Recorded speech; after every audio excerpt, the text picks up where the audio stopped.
સર્વે વૈષ્ણવોને જય શ્રી કૃષ્ણ। આજે આપણે બેંગન દશમીનું મહાત્મ્ય જાણવાનું છે। પુષ્ટિ માર્ગમાં અષાઢ સુદ દશમનો દિવસ બેંગન દશમી તરીકે ઉજવાય છે। એકવાર શ્રી મહાપ્રભુજી જગન્નાથપુરી પધાર્યા હતા।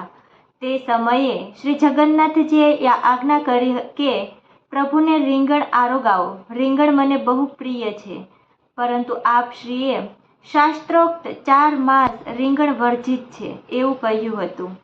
આમ નાથ દ્વારા શ્રીજી બાવાને ચાતુર્માસ દરમિયાન પણ રીંગણ ધરાવવામાં આવે છે, પરંતુ નાથ દ્વાર શ્રીનાથજી મંદિરના અલાવા અન્ય કોઈ પણ પુષ્ટિ હવેલી કે મંદિરોમાં ચાતુર્માસ દરમિયાન એટલે કે દેવશયની એકાદશીથી દેવ પ્રબોધિની એકાદશી સુધી ભોગમાં બેંગણ ધરાવવામાં આવતા નથી।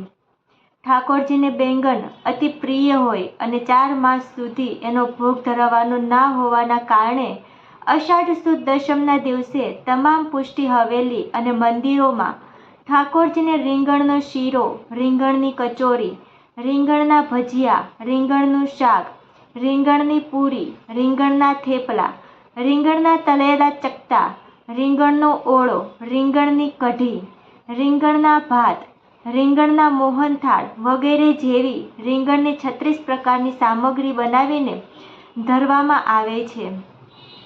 જય શ્રી કૃષ્ણ।